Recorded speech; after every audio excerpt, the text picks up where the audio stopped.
구성을 좀 말씀드릴게요.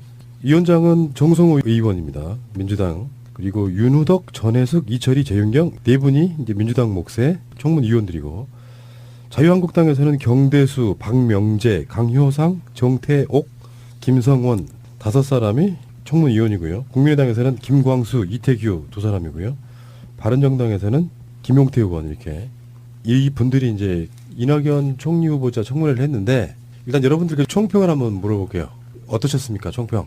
그 뭐 다 보진 않으셨을 거고, 바쁜데 하루종일 어떻게 보고 있어? 느낌적으로 한 시간을 봤더라도 그 느낌들 한번 우리가 들어보도록 하겠습니다. 어떤 느낌이셨습니까? 애 쓴다 뭐 재밌다.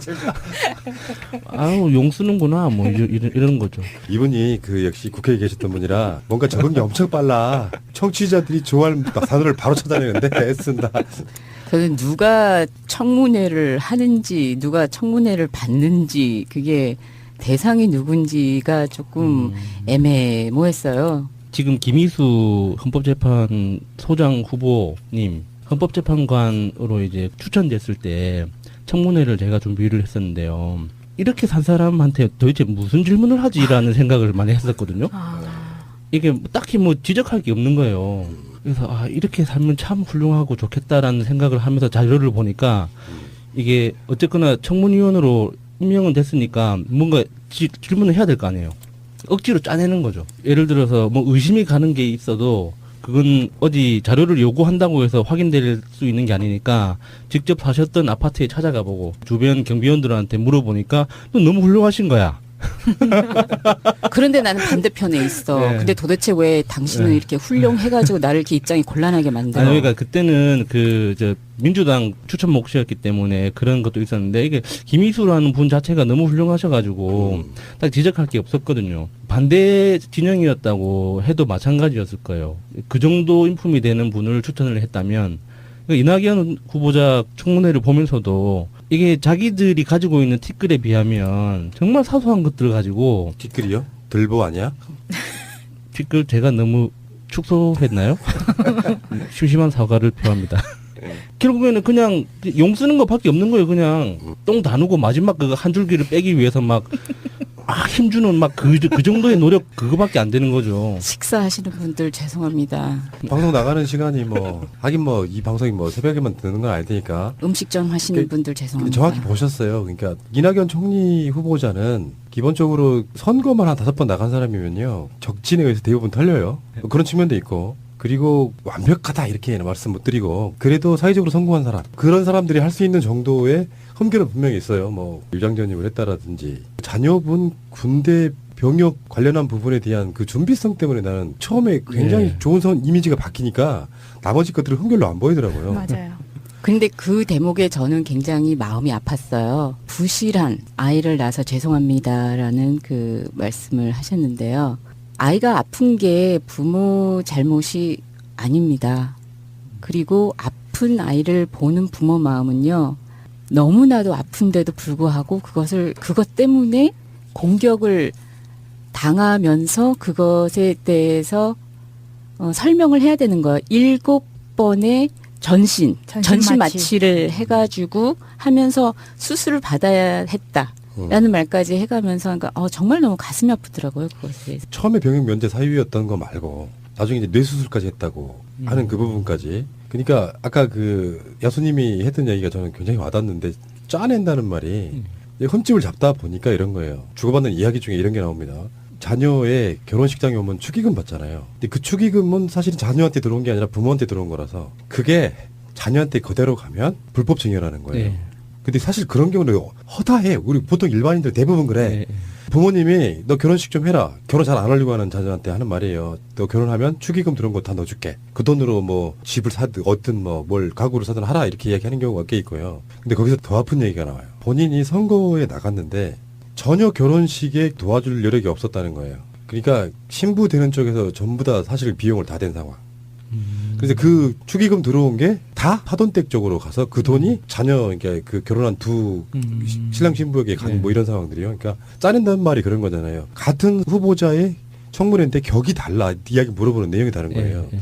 그런 방식이 되게 많았었고 뭐 예를 들면 도지사를 하거나 국회의원 하고 있는데 부인이 이제 그림 그리시는 화가신가 봐요. 거기에 대해서는 저는 훌륭한 질문과 답이 전 나왔다고 생각하는데 뭐냐면 실제로 그런 자리에 가 있으면 사람들이 와서 관련자들이 와서 살 수 있잖아요. 예, 그림을. 거기에 대한 질문은 저는 적절했다고 봅니다. 그분뿐만 아니라 근데 도지사를 하고 있는데 전남도에서 관장하는 무슨 골프장이 있다고 쳐요. 근데 골프장에서 그 그림을 한 두세 점 사갔어. 이제 골프장에 가면은 필드만 있는 게 아니고 시설들이 있잖아요. 예. 거기에 걸기 위해서 샀는데 후보자 부인의 그림은 그중에 비싸게 산 건 아니고 어떤 거는 1,500만 원짜리 뭐 이렇게 1,000만 원 넘는 것도 있는데 3,400 정도에 팔리는 가장 예. 낮은 거였다.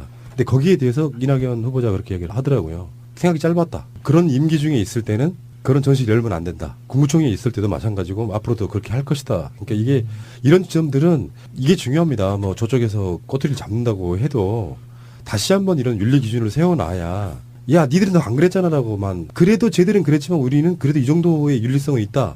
라고 다시 기준을 세워놔야 그 다음에 또 못하는 효과가 분명히 있거든요. 예. 예. 달림 따뻘떼님의 트윗을 2개를 읽어드리겠습니다. 오늘 청문회를 보시면서 올리신 글 같은데요. 자유한국당 초선 도지사를 역임하고 있던 총리 후보자의 며느리가 음악회를 열었다는 건 굉장히 부적절한 행위였다고 봅니다. 부끄러워해야 하는 거 아닙니까? 하니까 이낙연 총리 후보자가 무료 공연이었습니다라고 하니까 초선이 급당황해서 말문을 닫았다는 거고요. 또 하나는 정치인이 지역구에서 출판 기념회를 열었는데 그걸 돈을 벌려고 열었다고 생각하는 사람은 선거에 대해서 아무것도 모르는 사람입니다라고 이낙연 총리 후보자가 대답을 하니까 또 그 초선 의원이 말문이 막혀서 아무 말도 못했다네요. 출판 기념회 얘기하는데 출판 기념회를 3번인가 했대요. 그중에 도지사 선거 나갔을 때는 전남 쪽에는 공시조차 안 했다라고 그러더라고요. 뭐 그런 게 있고 이제 저는 아까 말씀드린 것처럼 초반에 아드님 병역 문제 부분이 워낙에 훈훈하게 깔려 있어가지고 첫날은 대부분 그런 크건 작건 뭐 쥐어 짜낸 거고 뭐건 의혹 제기하는 날이고요. 아마 두 번째 날은 정책 관련한 어떤 생각을 갖고 있는 사람인지 이거는 뭐 이낙연 국무총리를 지금 자유한국당 등에서도 사실은 통과시키지 않을 명분이 사실 없습니다. 나라를 이렇게 망쳐놓는 원죄를 갖고 있는 사람들이라서 그래서 원하건 원하지 않았건 요식행위가 될 가능성이 되게 높아요. 그러니까 능력도 네. 그러니까 그 지금 국회 구성을 봐도 한국 자유당이 뭐 할 수 있는 게 없어요. 지금 청문위원 중에 바른정당의 김용태 의원 같은 경우는 오히려 굉장히 높게 보더만요. 청문회로 나온 사람이 아니라 마치 대변하려고 나온 사람처럼 그게 보였고 이제 재밌는 게 이번에 오늘 나온 것 중에 김성원 자유한국당 의원 음주운전 전과가 계시고요. 경대수 자유한국당 의원 아들 군면제 및 IDS 개입 의혹이 있으시고요. 강효상 자유한국당 의원 이분이 조선일보 출신이거든요. 그 본인은 군대가 면제가 됐고요. 생계곤란으로 아들은 공익근무를 해서 입영제대했다고 해요. 이런 게 있다 그래서 총리 후보자에 대해서 청문회로 설렁설렁 하면 안 되죠. 안 되는데 앞으로 시대가 많이 지나가지고요. 국회의원들이 정말 다른 건 몰라도 여야를 떠나가지고 윤리성 하나만큼은 어디 세계 어디 내놔도 괜찮을 만한 사람들이 국회의원 하는 게 맞고 예. 그런 사람들이어야만이 무슨 공직자 올라가는 사람들 청문회 할 때 조금의 그거라도 질타할 수가 있는 거고 사실 청문회라고 하는 게 김대중 정부 들어섰을 때 당시에 저 한나라당 의원들이 하자해서 그걸 받아들인 거거든요. 그래서 그 나름대로 뭐 장상인의 이런 분들 총리 후보자 할 때 이장 전입 하나만 나와도 사퇴하고 이런 방식으로 굉장히 깨끗하게 진행이 되다가 이명박 때 그걸 망가뜨려 버린 거예요. 네. 이제 그 과정을 거쳐 있기 때문에 적폐는 적폐고요. 그들이 그렇게 했다고 해서 우리가 도덕적인 끈을 마구 놔버릴 수는 없고 여든 야든 그러저러한 도덕적 기준을 다시 세우는 계기가 돼야 된다고 보는 거고 저는 그게 문재인 정부 들어와서 충분히 어느 정도 검증돼서 너희들과 우리는 달라라는 것을 샘플로 보여주는 저는 첫 번째 사례라고 보기 때문에 실제로 치명적인 저는 결함은 없다 이렇게 봅니다. 그러니까 그 국회 내에서 청문회 범위를 좀 확대해야 된다는 그런 의견들도 많이 있어요. 예를 들어서 공기업 사장들을 임명할 때 사장 임명을 무조건 반대한다는 게 아니라 어떤 사람이 공기업 사장으로 임명되는지 예를 들어서 뭐 토지공사라든지 수자원공사라든지 규모가 어마어마하게 큰 곳들이잖아요. 그 관련된 근로자들도 수십만 명에 달하고 그런 사람들이 공기업 사장에 임명되는데 그냥 아무런 절차 없이 그냥 임명되거든요. 그래서 그 사람들의 어떤 이력이나 그 생각 정책에 대한 방향, 이해도 이런 것들을 확인할 수 있는 절차는 거쳐야 된다. 근데 이제 그 당시 새누리당에서 많이 반대를 했었죠. 근데 청문회가 가면 갈수록 지금 SNS나 이 인터넷 생중계를 훨씬 많이 하고 있잖아요. 가장 최근에 청문회가 가장 IT가 많이 집중된 방송으로 계속 송출을 네. 하고 있는 거잖아요. 그래서 그런지 청문회를 당하는 당사자보다 청문위원에 대한 검증이 네. 지금 더 많이 화제가 네. 돼서 이낙연 후보가 실검에 올랐을 때는 경대수 의원도 같이 올랐어요. 예. 오히려 경대수 의원이 더 많은 데미지를 입은 것 같아요. 그렇죠. 저 김진애 전 의원님 트윗입니다. 오늘 문재인 정부 초대 총리 이낙연 후보자 청문회 자료 83% 제출해도 자료 미비라며 보이콧 거론하는 자유한국당. 박근혜 정부 초대 정홍원 65%, 이완구 53%, 황교안 78% 자료 제출. 잊으셨습니까? 노 발목 잡기 고 국정합시다 하셨고요. 지금 그래서 국회를 경험해 보신 우리 야수님께 그런 질문 한번 드려볼 텐데 왜 그런 청문회나 이런 등등 또는 국정감사 같은 걸 하게 되면 예. 자료 요구 많이 하죠. 그 자료 요구라는 게, 그러니까 자료 요구를 안 했다라고 말만 들으면, 그러니까 의원이 무언가를 요구해야지만 준다고 생각하잖아요. 근데 그런 게 아니에요. 청문위원회가 구성이 되면, 예를 들어서 지금은 국무총리 청문위원회가 구성된 거잖아요. 그러면 국무총리실에서 기본 인사 자료를 뭐 작으면은 한 1000페이지, 많을 때는 1000페이지 정도 되는 책 한 서너 권 정도 되는 분량의 자료를 국회에 줍니다. 각 의원실. 그 자료를 일단 1차적으로 검토를 하고 나서 부족하다고 생각되는 부분에 대해서 다시 요구를 하는 거죠.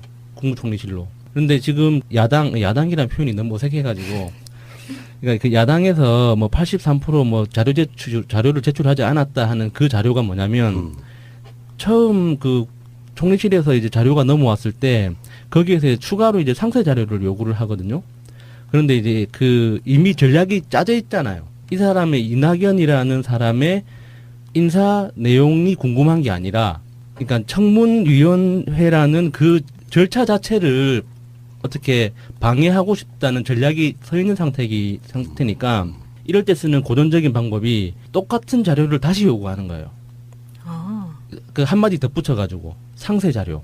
예를 들어서 아들 병역에 대해서 기초 자료는 다 넘어옵니다. 각 기관별로 뭐 국방부, 무슨 보건복지부 어디 다 이렇게 넘어오거든요.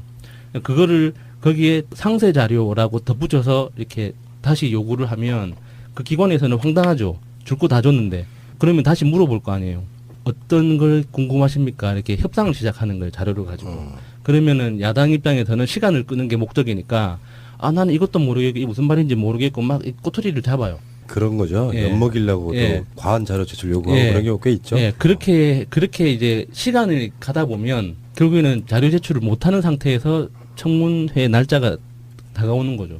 파란을 일으켰다님의 트윗입니다. 자유당 강효상은 조선일보 편집국장 출신이고 당시 청와대 민정수석 곽상도 자유당 의원을 만나 최동욱 총장 날리겠다고 했던 사람이다. 이낙연 후보자 청문회 질문하는 것 보니 자식 전세집 얻은 것을 가지고 후보자 사돈 내 재산까지 털겠다고 나선다라고 올려주십니다. 지금 야수님이 말씀한 것처럼 자식이 사는 전셋집마저 사돈이 얻어준 건데 그것의 사돈에 대한 재산까지 지금 털겠다고 지금 드는 거잖아요. 실제로 뭔가 비리가 있거나 정말 맞습니다. 큰 의혹이 있다 그러면 의원실 차원에서 직접 가봐요. 그런 그 이슈가 되는 그 뭐 땅이라든지 아파트라든지 주택가 직접 가서 확인을 해보거든요. 근데 지금 같은 경우는 자료 자체를 뭐 제출 안 했다라고 만들 상황은 너무 쉽기 때문에 그렇죠. 그런 상황을 만들어내기가 가소롭게 보이는 거죠. 오늘 예. 코미디 같은 게 장면이 하나 있었어요. 정말 저는 골 때리더라고요. 다는 기억이 안 나는데 그 강효상이 한 거예요. 그 총리 후보자 부인 성함이 김숙희 여사냐고 물어요. 맞다고. 근데 그 사는 전셋집 있죠. 네. 그분의 이름이 김숙희가 아니고 다른 희예요. 이름 비슷해.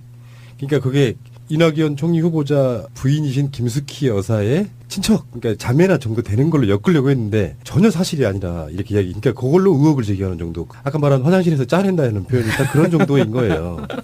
오늘 재밌었던 게 뭔지 아세요? 새누리당 국회의원 저는 이름이 기억이 안 나는데 하도 분량이 많아가지고 사드 거론하면서 사드를 해야 자주국방이 된대. 잘 생각해봐. 뭐가 틀린 말인지. 사드는 미국 거잖아요. 예. 미국이 우리나라한테 무기 설치하면 자주국방이 돼? 한심환자들 진짜. 오늘 국민들이 보면서 다시 한번 또 느낀 게 그런 겁니다.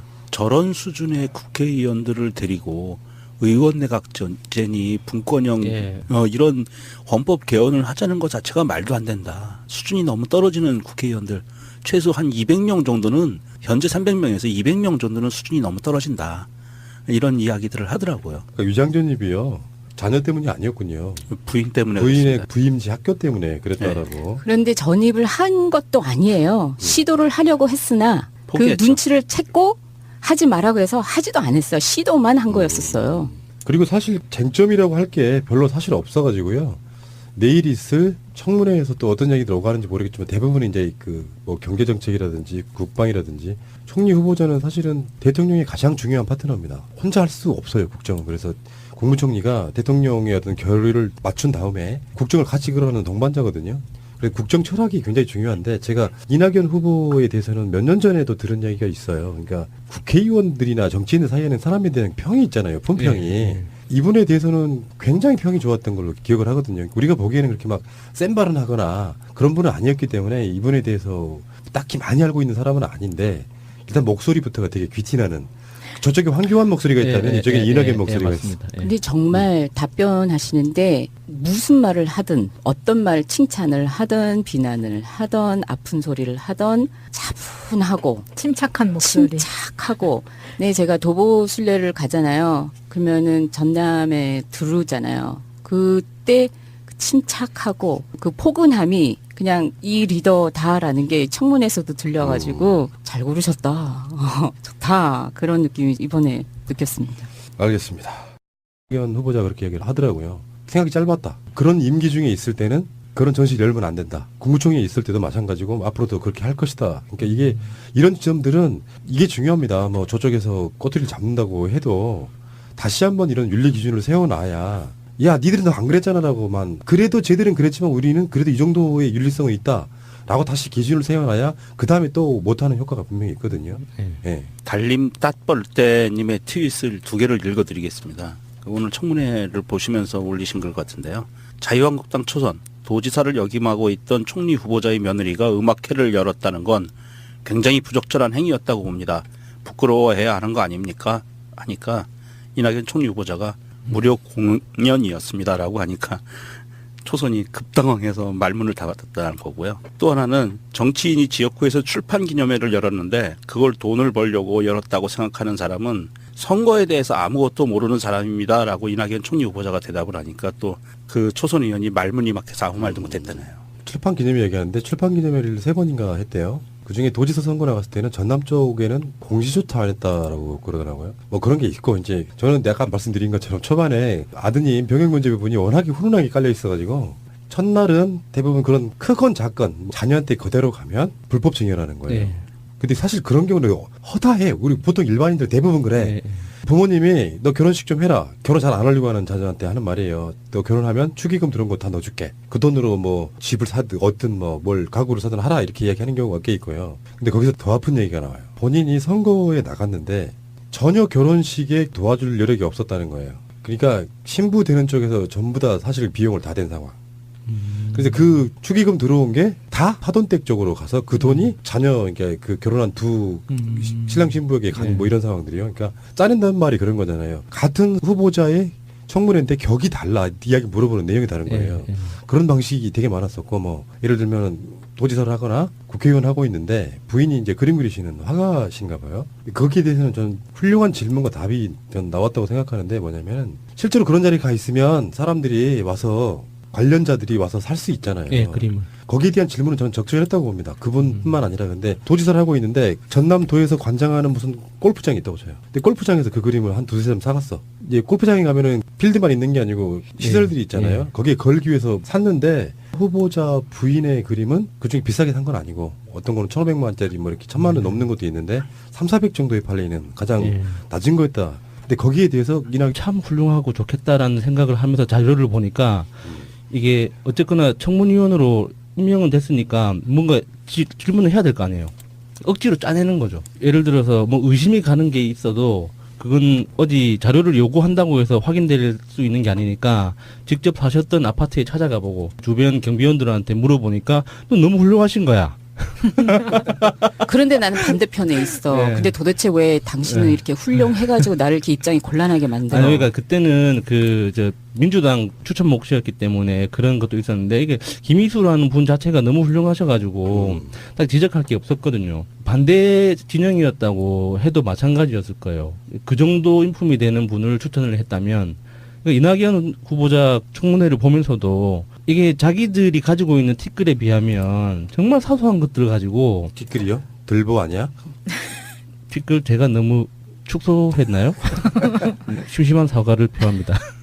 결국에는 그냥 용 쓰는 것밖에 없는 거예요. 그냥 똥 다누고 마지막 그 한 줄기를 빼기 위해서 막 힘주는 막 그 정도의 노력 그거밖에 안 되는 거죠. 식사하시는 분들 죄송합니다. 방송 나가는 시간이 뭐 하긴 뭐 이 방송이 뭐 새벽에만 듣는 건 알 테니까 음식점 하시는 그- 분들 죄송합니다. 정확히 보셨어요. 그러니까 이낙연 총리 후보자는 기본적으로 구성을 좀 말씀드릴게요.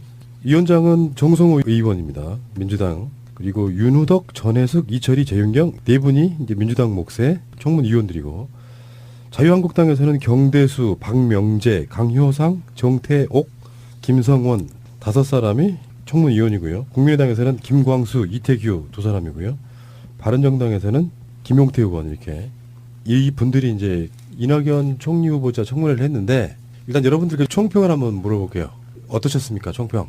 뭐 다 보진 않으셨을 거고, 바쁜데 하루 종일 어떻게 보고 있어? 느낌적으로 한 시간을 봤더라도 그 느낌들 한번 우리가 들어보도록 하겠습니다. 어떤 느낌이셨습니까? 애 쓴다 뭐 재밌다. 아우 용 쓰는구나 뭐 이런 거죠. 이분이 그 역시 국회에 계셨던 분이라 뭔가 적응이 엄청 빨라. 청취자들이 좋아하는 단어를 바로 찾아내는데 애쓴다.